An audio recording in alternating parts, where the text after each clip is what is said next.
I remember when I was running my company, PubLoft, we got an opportunity to pitch Charles Hudson in person. This was when we were in the Launch Accelerator by Jason Calacanis.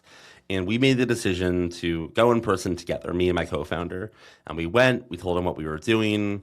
He asked good questions. We answered them. We both kind of shared the time. And we didn't feel like there was much friction. And we thought it went well. So the pitch ended. We left the building. We thought there was a good chance Charles would invest, and then within a few days, he passed. And we didn't realize till after the fact, although there's probably many reasons not to invest in that company because it died within a year later. We didn't make it easy on ourselves by having us both go into pitch. And I only realized years later when I started advising founders that is actually really bad if you have multiple co-founders or multiple people going in to pitch an investor for the first call or even the second call. The reason for this is companies that have co-founders really should designate a CEO, someone that runs the company, right? You can have a president, but you need a CEO. And the CEO generally is the one who fundraises.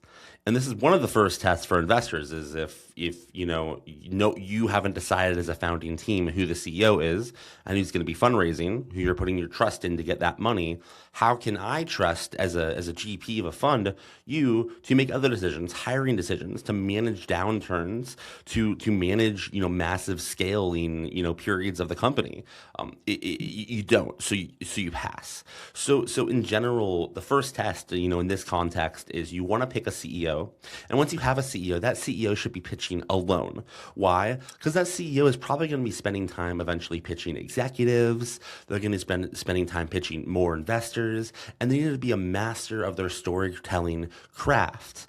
So it's best that you have one spokesperson, you could say, that's doing this solely. But even more important than that, it's oftentimes founders think, oh, we can play off each other, or it's a yin and a yang thing, but it rarely goes that well in the meetings. What happens is I may say something, and then they may say, "Oh, and then this," and then it throws off a vibe, right? And then it's like you never know what's in the investor's head. Is a co-founder speaking too much? Are they not speaking enough? Are the co-founders on the same page in the meeting? It's much better to just go in as the CEO, have your plan, dominate the meeting, and then know that the GP is taking the next meeting or investing because of the CEO's mannerisms and the CEO's pitch and the CEO's presentation, not because of a co-founder dynamic.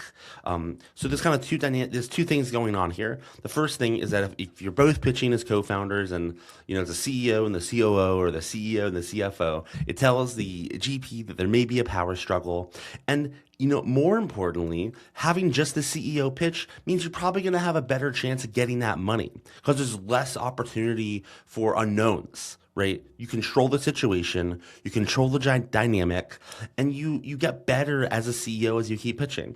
The only, I would say, caveat to this is if you're building a deeply technical product and you want to bring in your CTO to answer specific technical questions, or someone building kind of the technical side of it, bring them in. But the CEO should still be talking most of the time. The CEO should be answering most of the questions. And it's a question that's designated for the technical leader of the company. It should be the CEO. Because even though there's two founders in the room, it's really just the CEO taking up the space and the CEO answering most of the questions.